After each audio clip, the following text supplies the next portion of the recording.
Madam Vice President, Governor Walz, thank you so much for sitting down with me and bringing the bus. The bus tour is well underway here in Georgia. You have less time to make your case to voters than any candidate in modern American history. The voters are really eager to hear what your plans are. If you are elected, what would you do on day one in the White House? Well, there are a number of things. I will tell you, first and foremost, one of my highest priorities is to do what we can to support and strengthen the middle class.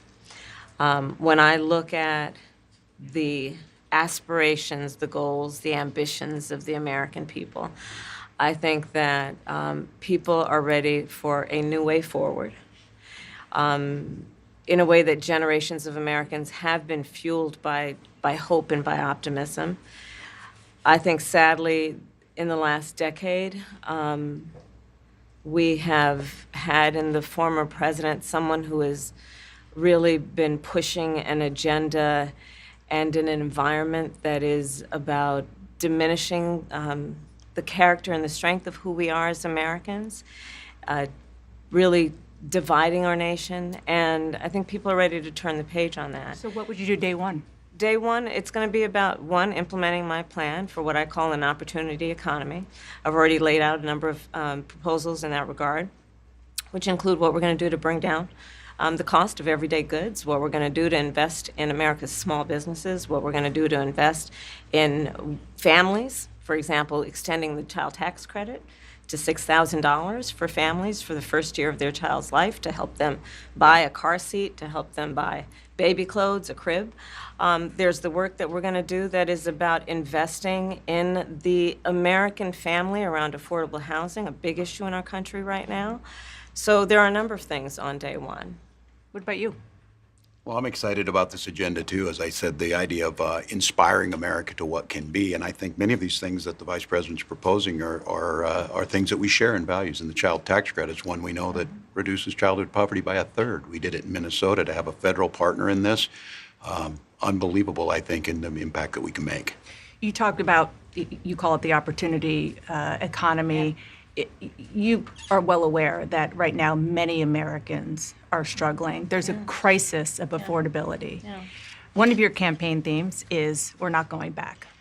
But I wonder what you say to voters who do want to go back when it comes to the economy specifically, because their groceries were less expensive, housing was more affordable when Donald Trump was president. Well, let's start with the fact that when Joe Biden and I came in office, during the height of a pandemic, we saw over 10 million jobs were lost. People, I mean, literally, we were all tracking the numbers. Hundreds of people a day were dying because of COVID. The economy had crashed. In large part, all of that because of mismanagement by Donald Trump of that crisis. When we came in, our highest priority was to do what we could to rescue America. And today, we know that we have inflation at under 3%. A lot of our policies have led to the reality that America recovered faster than any wealthy nation around the world. But you are right. Prices, in particular for groceries, are still too high. The American people know it, I know it, which is why my agenda includes what we need to do to bring down the price of groceries. For example, dealing with an issue like price gouging. What we need to do to extend the child tax credit to help young families be able to take care of their children in their most formative years. What we need to do to bring down the cost of housing.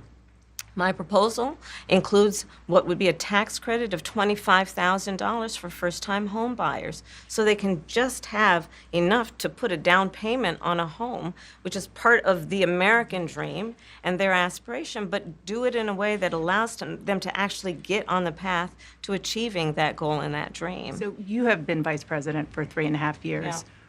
The steps that you're talking about now, why haven't you done them already? Well, first of all, we had to recover as an economy, and we have done that. I'm very proud of the work that we have done that has brought inflation down to less than 3%. The work that we have done to cap the cost of insulin at $35 a month for seniors. Donald Trump said he was going to do a number of things, including allowing Medicare to negotiate drug prices. Never happened. We did it. So now, as I travel in the state of Georgia and around our country, the number of seniors that have benefited. I was in Nevada recently, a grandmother who showed me her receipts.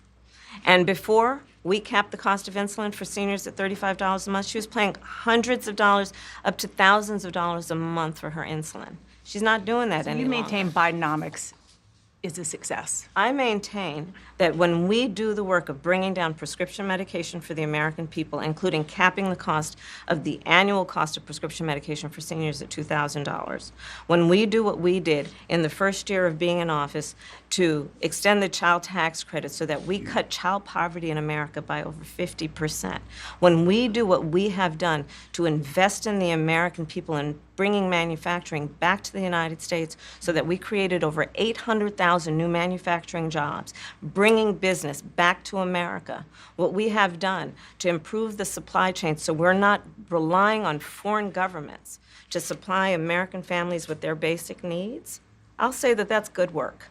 There's more to do, but that's good work. I want to get some clarity on where you stand on some key policy issues. Energy is a big one. When you were in Congress, you supported the Green New Deal.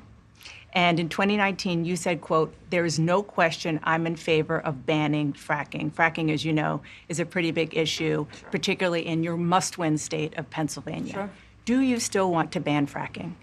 No, and I made that clear on the debate stage in 2020, that I would not ban fracking. As vice president, I did not ban fracking. As president, I will not ban fracking. In 2019, I believe, at a town hall, you said you were asked, would you commit to implementing a federal ban on fracking on your first day in office? And you said, there's no question I'm in favor of banning fracking. So yes. So it changed in that campaign? In 2020, I made very clear where I stand. We are in 2024, and I've not changed that position, nor will I going forward. I kept my word, and I will keep my word. What made you change that position at the time? Well, let's be clear. My values have not changed. I believe it is very important that we take seriously what we must do to guard against what is a clear crisis in terms of the climate. And to do that, we can do what we have accomplished thus far. The Inflation Reduction Act, what we have done to invest, by my calculation, over probably $1 trillion over the next 10 years, investing in a clean energy economy. What we've already done, creating over 300,000 new clean energy jobs. That tells me, from my experience as vice president, we can do it without banning fracking. In fact, Dana, I cast the tie-breaking vote that actually increased leases for fracking as vice president. So I'm very clear about where I stand. And was there some policy or scientific data that you saw that you said, oh, okay, I get it now? What I have seen is that we can grow and we can increase a thriving clean energy economy without banning fracking. Okay. Another issue, big one, is immigration. As vice president, you were tasked with addressing the root causes of migration in southern countries and Northern part of Central America. the northern part Yeah. of Central America that affects the southern border of the U.S. During the Biden-Harris administration, there were record numbers of illegal border crossings. Why did the Biden-Harris administration wait 3.5 years to implement sweeping asylum restrictions? Well, first of all, the root causes work that I did as vice president, that I was asked to do by the president, has actually resulted in a number of benefits, including historic investments by American businesses in that region. The number of immigrants coming from that region has actually reduced since we began that work. But I will say this, that Joe Biden and I and our administration worked with members of the United States Congress on an immigration issue that is very significant to the American people and to our security, which is the border. And through bipartisan work, including some of the most conservative members of the United States Congress, a bill was crafted, which we supported, which I support. And Donald Trump got word of this bill that would have contributed to securing our border, and because he believes that it would not have helped him politically, he told his folks in Congress, don't put it forward. He killed the bill. A border security bill that would have put 1,500 more agents on the border. And let me tell you something, the Border Patrol endorsed the bill. And I'm sure in large part because they knew they were working around the clock, and 1,500 more agents would help them. That bill would have allowed us to increase seizures of fentanyl. Ask any community in America that has been devastated by fentanyl what passing that bill would have done to address their concern and a pain that they've experienced. So you would push that legislation again. I just want to Not ask only about push it, I will make sure that it comes to my desk and I would sign it. just one other question about something that you said in 2019 when you first ran. There was a debate. You raised your hand when asked whether or not the border should be decriminalized. Do you still believe that? I believe there should be consequence. We have laws that have to be followed and enforced that address and deal with people who cross our border illegally, and there should be consequence. And let's be clear, in this race, I'm the only person who has prosecuted transnational criminal organizations who traffic in guns, drugs, and human beings. I'm the only person in this race who actually served a border state as Attorney General to enforce our laws, and I would enforce our laws as president going forward. I recognize the problem. Generally speaking, how should voters look at some of the changes that you've made, that you've explained some of here, in your policy? Is it because you have more experience now and you've learned more about the information? Is it because you were running for president in a Democratic primary? And should they feel comfortable and confident that what you're saying now is going to be your policy moving forward? Dana, I think the most important and most significant aspect of my policy perspective and decisions is my values have not changed. You mentioned the Green New Deal. I have always believed, and I have worked on it, that the climate crisis is real, that it is an urgent matter to which we should apply metrics that include holding ourselves to deadlines around time. We did that with the Inflation Reduction Act. We have set goals for the United States of America and by extension the globe around when we should meet certain standards for reduction of greenhouse gas emissions, as an example. That value has not changed. My value around what we need to do to secure our border, that value has not changed. I spent 2 terms as the Attorney General of California prosecuting transnational criminal organizations, violations of American laws regarding the illegal passage of guns, drugs, and human beings across our border. My values have not changed. So that is the reality of it. And 4 years of being vice president, I'll tell you, one of the aspects to your point is traveling the country extensively. I mean, I'm here in Georgia. I think somebody told me 17 times since I've been vice president in Georgia alone. I believe it is important to build consensus, and it is important to find a common place of understanding of where we can actually solve problems. On that note, you had a lot of Republican speakers at the convention. Will you appoint a Republican to your cabinet? Yes, I would. Anyone Yes, in I mind? would. No one in particular in mind. We got 68 days to go with this election, so I'm not putting the cart before the horse. But I would. I think it's really important. I have spent my career inviting diversity of opinion. I think it's important to have people at the table when some of the most important decisions are being made that have different views, different experiences. And I think it would be to the benefit of the American public to have a member of my cabinet who was a Republican. I want to ask you about your opponent, Donald Trump. Okay. I was a little bit surprised. People might be surprised to hear that you have never interacted with him, met him face to face. That's going to change soon. But what I want to ask you about is what he said last month. He suggested that you happened to turn black recently for political purposes, questioning a core part of your identity. Yeah. Any? Same old tired playbook. Next question, please. That's it? That's it. Okay. Let's talk about some foreign policy issues that would be on your plate if you become commander-in-chief. President Biden has tried unsuccessfully to end the war between Israel and Hamas in Gaza. He's been doing it for months and months, along with you. Would you do anything differently? For example, would you withhold some U.S. weapons shipments to Israel? That's what a lot of people on the progressive left want you to do. Let me be very clear. I'm unequivocal and unwavering in my commitment to Israel's defense and its ability to defend itself. And that's not going to change. But let's take a step back. October 7, 1,200 people were massacred. Many young people who were simply attending a music festival. Women were horribly raped. As I said then, I say today, Israel has a right to defend itself. We would. And how it does so matters. Far too many innocent Palestinians have been killed. And we have got to get a deal done. We were in Doha.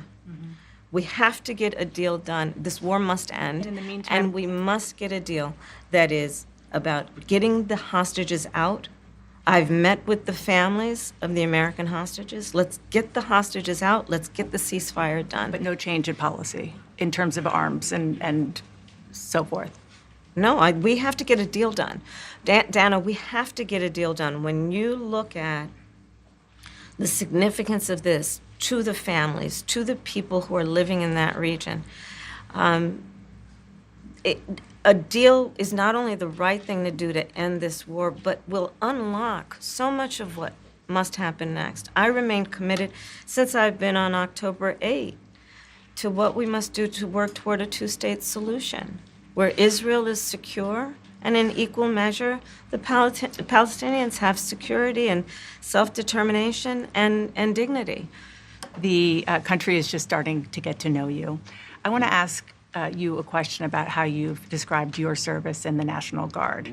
You said that you carried weapons in war, but you have never deployed actually in a war zone. A campaign official said that you misspoke. Did you? Well, first of all, I'm incredibly proud. I've done 24 years of wearing the uniform of this country. Equally proud of my service in a public school classroom, whether it's Congress or the governor. My record speaks for itself, but I think people are coming to get to know me. I speak like they do.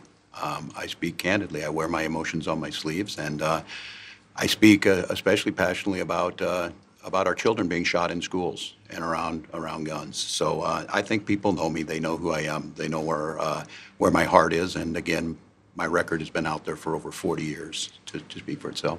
And the idea that you said that you were in war, Yeah. did you misspeak as the campaign has said? Yeah, I said we were talking about, in this case, this was after a school shooting, the ideas of carrying these weapons of war. And my wife, the English teacher, told me my grammar's not always correct. But again, if it's not this, it's an attack on my children for showing love for me, or it's an attack on my dog. I'm not going to do that. And the one thing I'll never do is I'll never demean another member's service in any way. I never have, and I never will.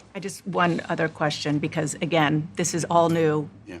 I mean, this was not, however many days ago, this was not on either of your bingo cards, especially yours.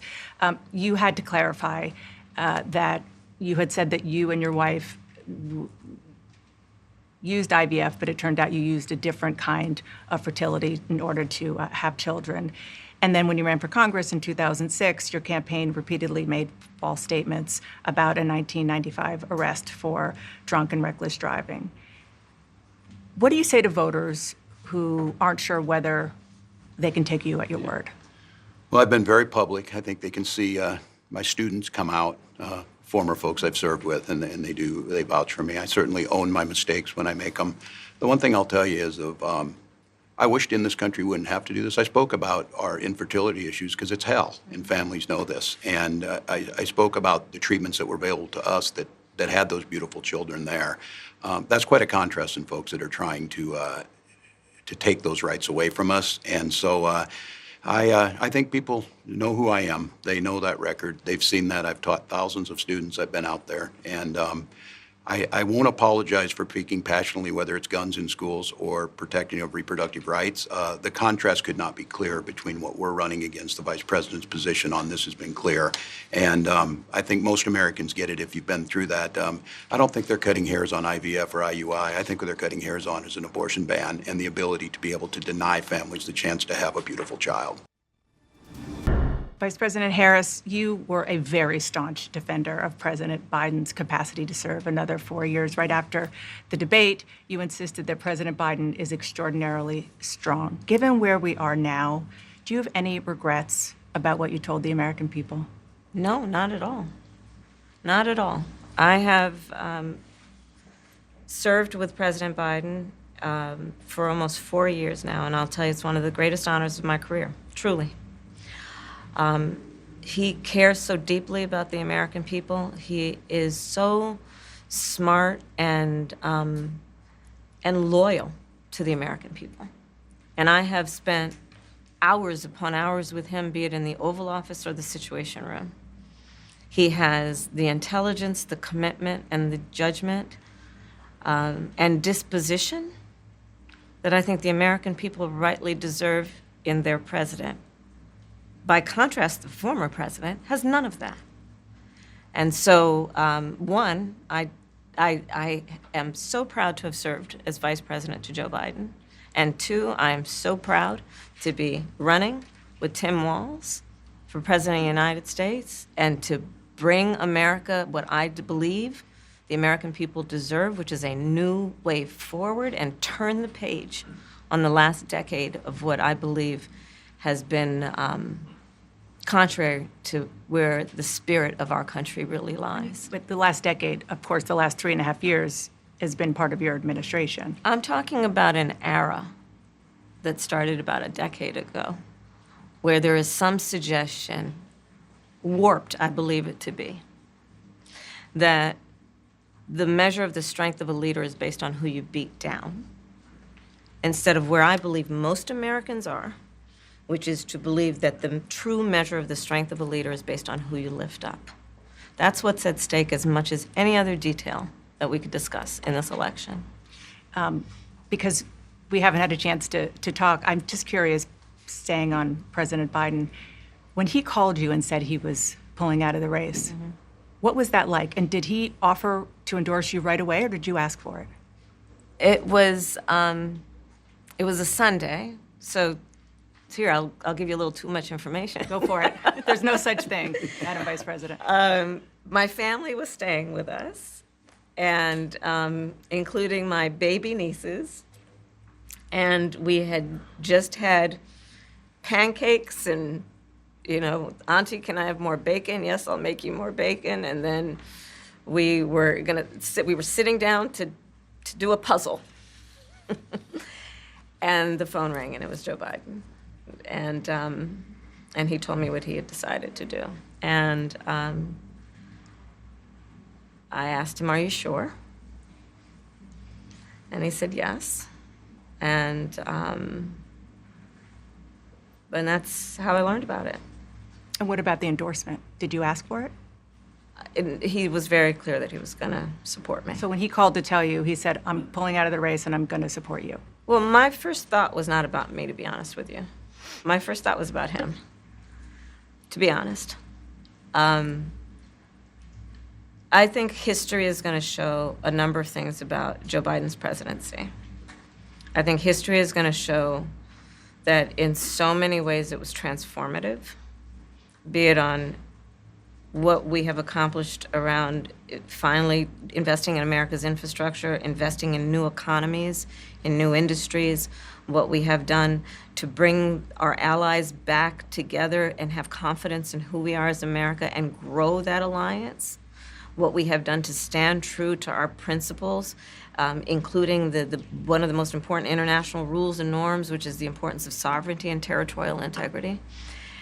And I think history is going to show not only has Joe Biden led an administration that has achieved those extraordinary successes, but the character of the man is one that he has been in his life and career, including as a president, quite selfless and puts the American people first. I just have to ask you both about two standout moments, aside, of course, from the addresses that you both gave, but standout moments that were perhaps unexpected during the convention. You mentioned one of them, Governor.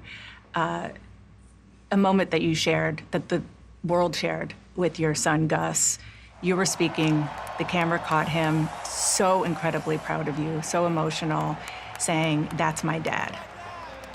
Yeah, I don't know as a father I could have ever imagined that. I'm grateful for so many reasons to be on this ticket, but that moment, to understand what was really important, to have my son feel a sense of pride in me, that I was trying to do the right thing. And it was, you try and protect your kids, it brings notoriety and things, but it was just such a visceral, emotional moment that I'm grateful I got to experience it, and I'm so proud of him. I'm proud of him. I'm proud of Hope. I'm proud of Gwen. She's a wonderful mother, and these are great kids. And I think the one thing is, talking about the era we're in, is our politics can be better. It can be different. We can show some of these things, and we can have families involved in this. And I hope that I hope people felt that out there, and I hope they hug their kids a little tighter, because you just never know, and life can be kind of hard. And last question, Madam Vice President, the photograph that has gone viral. You were speaking, one of your grandnieces that you were just talking Yes. about was watching you accept the nomination. You didn't explicitly talk about gender or race in your speech, but it obviously means a lot to a lot of people, and that viral picture really says it. What does it mean to you? I am running because I believe that I am the best person to do this job at this moment, for all Americans, regardless of race and gender. But I did see that photograph, and I was deeply touched by it. And you're right, it's the back of her head, her two little braids, and then I'm in the front of the photograph, obviously speaking. And it's very humbling. It's very humbling in many ways. Did she talk to you about it afterwards? Oh, she had a lot to talk about. She had a lot. She listened to everything, and she listens to everything. Give you your hot takes? Oh, yeah, definitely. Madam Vice President, Governor Walz, thank you so much for your time. Appreciate it. Thanks for having Thank you, us. Dana. Thank you.